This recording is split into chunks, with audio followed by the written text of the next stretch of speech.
Qu'est-ce qui se passe dans la tête d'une femme africaine d'une trentaine d'années? Si la réponse à cette question t'intéresse, tu es au bon endroit. Aujourd'hui, nous allons parler de l'arnaqueur de Tinder. Alors, c'est un sujet qui a été largement plébiscité par mes followers sur Instagram. Je vais vous expliquer les mécanismes psychologiques qui sont derrière une telle stratégie de manipulation et pourquoi les femmes y sont particulièrement sensibles. Alors, si c'est quelque chose qui t'intéresse, je te propose de regarder cette vidéo jusqu'à la fin. Bonjour, mon nom est Marie-Noël et bienvenue sur ma chaîne YouTube.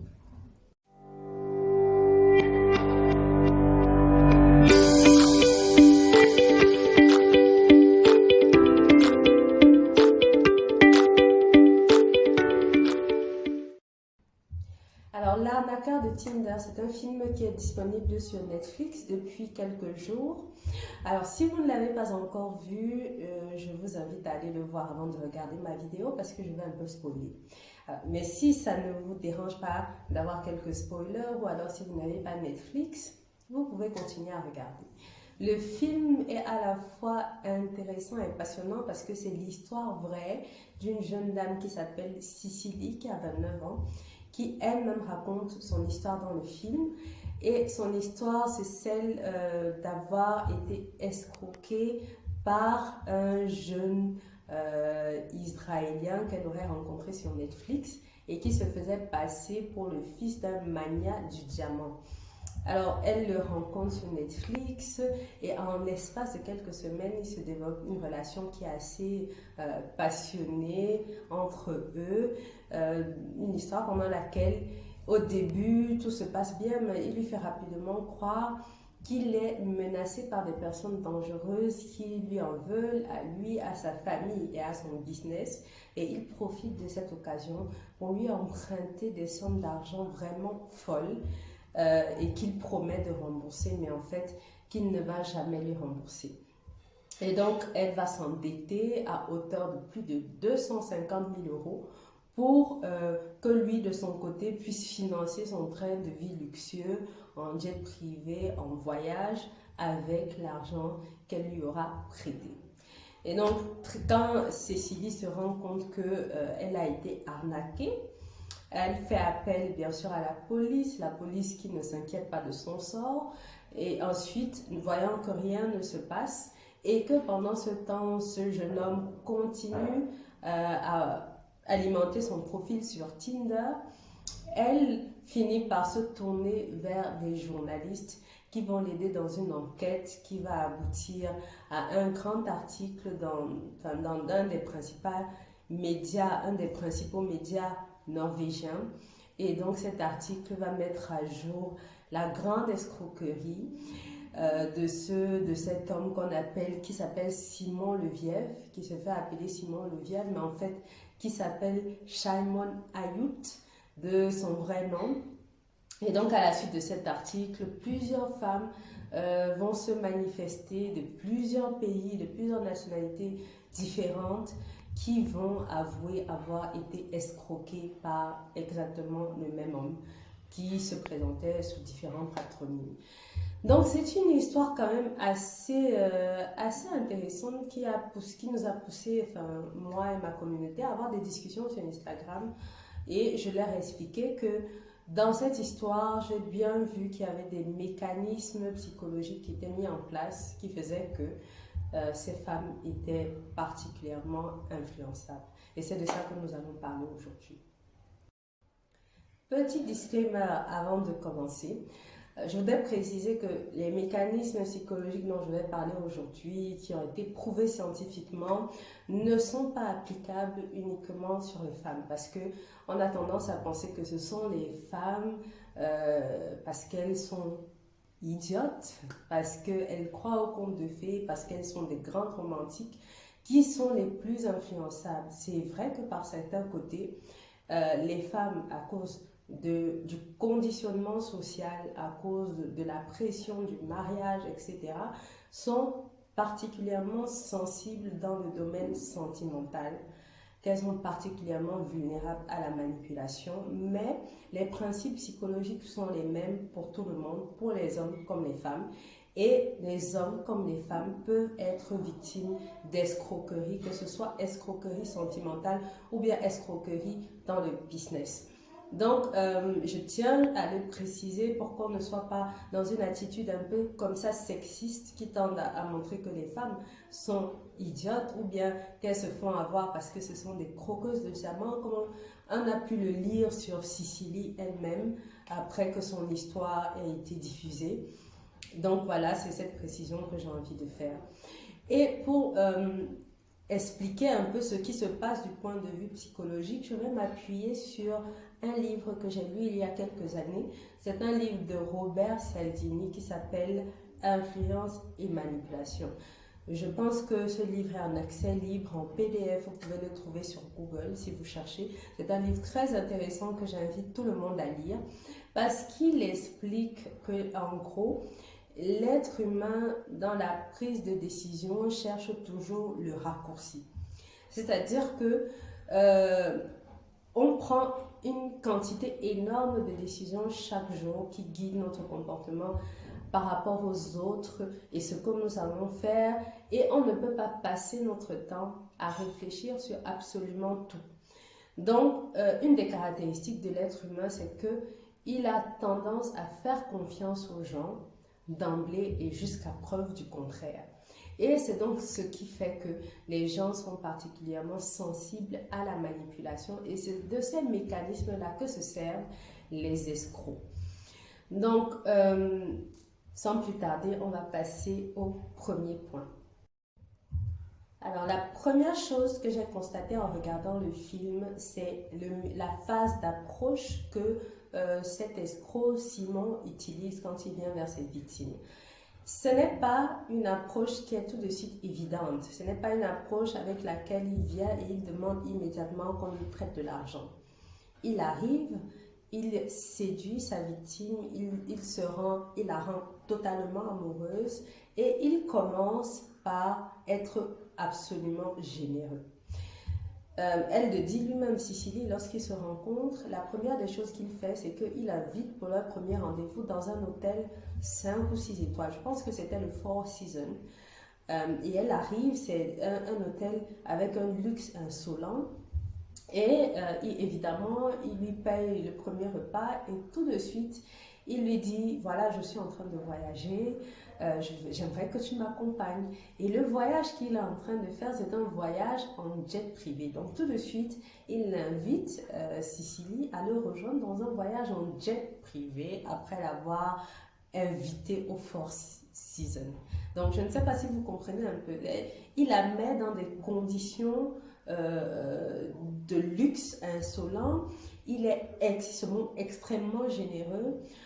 Tout de suite, forcément, lorsque la relation se développe, il va sûrement lui faire des cadeaux, même si elle ne précise pas ça dans le documentaire, l'installer dans un appartement, etc. Donc, elle est dans une relation avec un homme qui est totalement généreux, avec un homme qui la met aux petits soins, qui lui fait vivre des expériences extraordinaires. Et ça, c'est ce que Robert Cialdini décrit comme le principe de réciprocité. Le principe de réciprocité, c'est que il est admis dans la plupart des sociétés humaines que lorsqu'on donne une faveur à quelqu'un, la personne aura tendance à vouloir rendre la faveur. Alors, je ne sais pas si vous voyez où je veux en venir, mais je veux en venir au simple fait que lorsque tu donnes, ça crée une dette morale auprès d'une personne qui fait que lorsque tu vas lui demander quelque chose, la personne sera plus encline à rendre la faveur. Et c'est un principe qui est absolument crucial parce que à partir de là, il met cette jeune fille dans des conditions où le jour où il va lui demander de l'argent, elle aura une facilité à lui donner. Et ça, c'est un principe utilisé par beaucoup de grands escrocs. Donc, lorsque Simon va commencer à lui demander de lui prêter de l'argent, je crois que le principe, enfin, ce qu'elle a en tête, c'est que se dit, voilà quelqu'un qui a été toujours très généreux avec moi, qui m'a mis dans des conditions extraordinaires. S'il me demande, c'est qu'il est forcément dans le besoin. Et il dit qu'il va me rembourser, alors il va certainement me rembourser. Et c'est comme ça que Cécilie va se rapprocher de plusieurs banques pour faire plusieurs emprunts. Elle va prendre plusieurs cartes de crédit qu'elle va mettre à son nom et qu'elle va donner à ce monsieur qui va les utiliser pour retirer du cash. Et ça va même plus loin parce que les cartes de crédit qu'il lui donne forcément ont un plafond.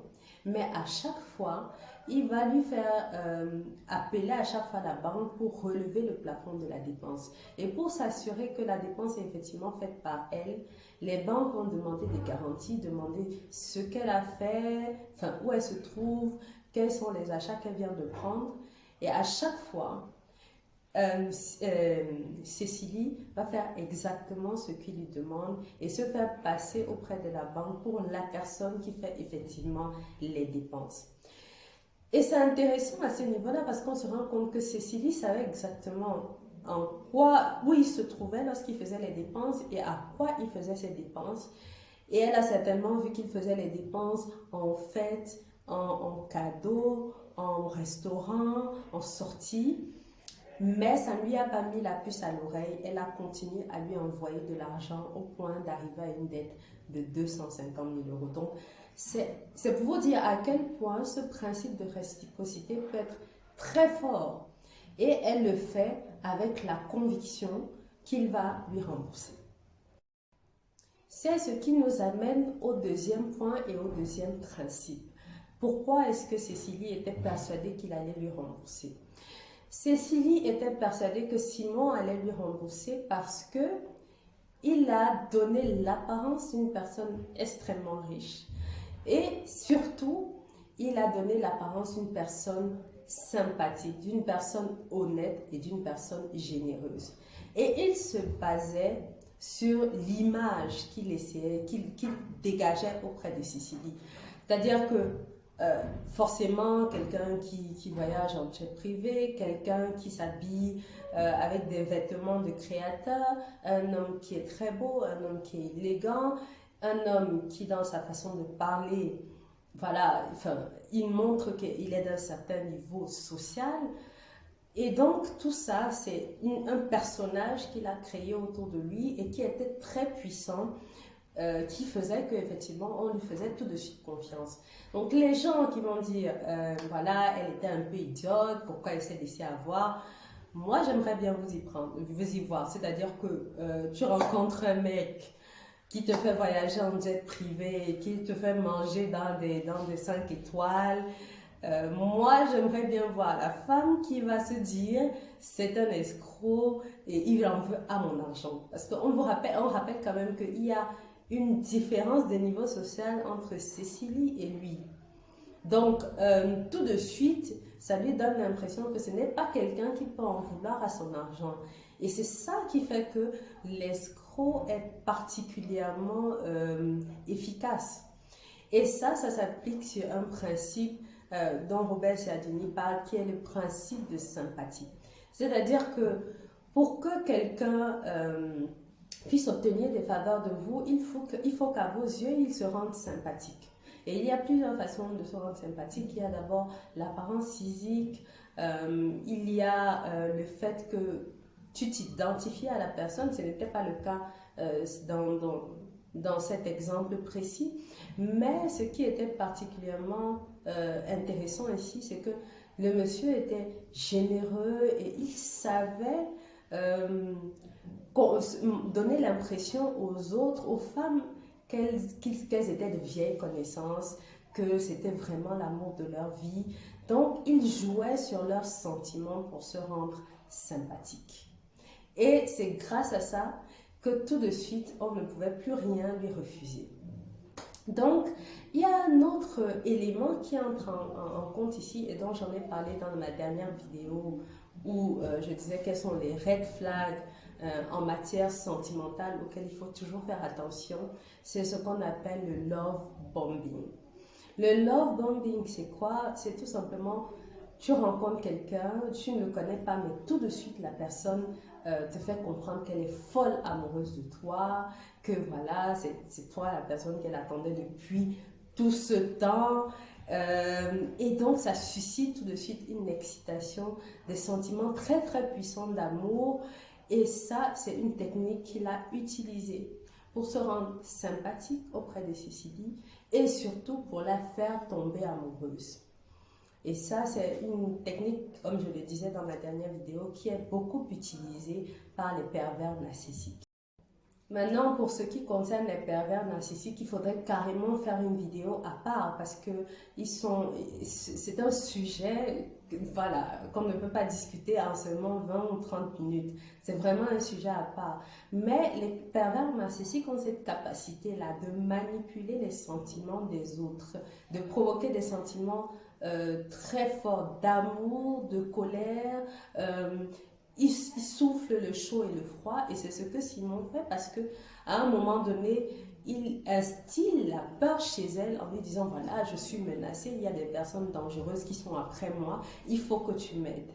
Et donc, il manipule comme ça ses sentiments et surtout, en utilisant le love bombing, tout de suite, il la fait tomber complètement et follement amoureuse de lui. Et cette technique-là, elle a été décrite même dans les groupes, c'est-à-dire même les groupes sectaires utilisent cette technique où pour recruter des membres, ils leur donnent l'impression d'appartenir à un groupe. Ils leur donnent l'impression d'être vraiment aimés, d'être attendus. Et donc, c'est une technique qui est extrêmement puissante. On donne beaucoup de compliments qui ne sont pas forcément mérités, mais parce que les gens entendent ce qu'ils ont rêvé d'entendre, ils sont très sensibles à cette technique et ils sont très sensibles à cette manipulation. Donc, le dernier principe dont je vais vous parler, qui est également décrit par Robert Cialdini dans son livre, c'est le principe de rareté. Le principe de rareté, c'est quoi? C'est tout simplement de donner l'impression à quelqu'un que quelque chose est rare et donc forcément de lui donner tout de suite un sentiment d'urgence à aller chercher cette chose qui est rare. Et donc dans ce film, on voit très bien qu'il utilise le principe de rareté de différentes façons. D'abord, le fait qu'il soit un jeune homme riche, beau, voilà, d'une bonne famille, tout de suite, on sait que voilà, c'est quelqu'un qu'on ne va pas rencontrer tous les jours au premier coin de rue. Donc, il y a une forme d'urgence qui s'installe où la jeune dame va se dire, ok, j'ai cette chance inouïe de rencontrer cette personne. Il faut absolument que j'y aille à fond. Donc, tout de suite, vraiment, les barrières mentales tombent parce qu'on se dit qu'on est dans une occasion unique et qu'il faut absolument la saisir. C'est ce qui se passe lorsque vous allez en magasin et que vous voyez des promotions sur des articles assez chers. Et vous vous dites, tiens, c'est rare qu'il y ait des promotions sur des articles comme ceci, par exemple des articles de luxe. Et tout de suite, il y a cette urgence qui s'installe de vouloir acheter l'article. Mais il y a aussi une deuxième façon d'utiliser ce principe de rareté et que beaucoup d'hommes utilisent, c'est-à-dire la compétition féminine. Alors, si vous regardez le film, vous allez vous rendre compte qu'au premier rendez-vous, Simon vient avec une de ses ex. Une de ses ex avec qui il dit avoir eu un enfant, qui les accompagne dans le jet privé ce premier jour-là. Et beaucoup d'hommes vont utiliser la compétition entre les femmes pour se faire passer pour celui qui a de la valeur, celui que les femmes s'arrachent.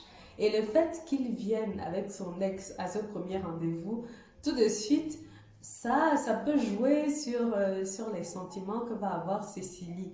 Et donc, pendant un court laps de temps, elle a l'occasion de discuter avec l'ex de Simon qui lui dit non, vraiment c'est un homme merveilleux, même comme nous sommes séparés, continue à s'occuper de moi. Et donc tout de suite, ça plante une graine en elle, une graine de confiance.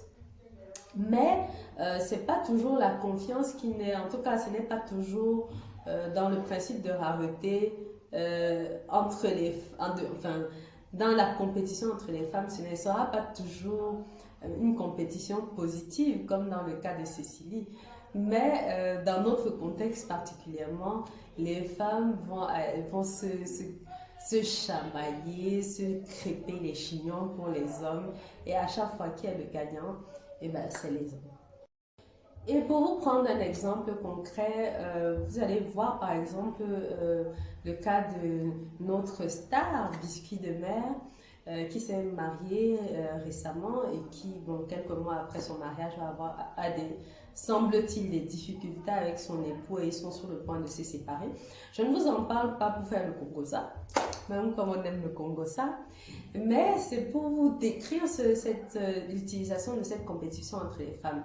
D'après les rumeurs, l'époux de Biscuit de Mer aurait eu plusieurs femmes avec plusieurs femmes différentes. Il y en a qui parlent de 6, 7, 8 femmes différentes avec qui il aurait eu plusieurs enfants.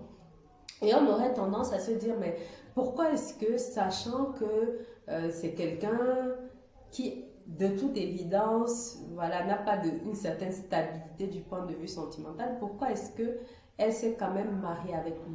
Mais c'est parce que justement, il exploitait ce principe de compétition entre les femmes, ce principe de rareté, et qui fait que beaucoup de femmes vont se dire non, ça n'a pas marché avec les autres parce qu'elle n'était pas assez bien, non, c'est moi qui vais lui montrer que je sais l'aimer, je sais le retenir, etc.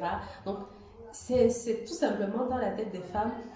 Elles ont tendance à entrer automatiquement en compétition avec un homme quand elles ont tendance automatiquement à entrer en compétition avec les femmes qui auraient fréquenté un homme qu'elles veulent absolument avoir.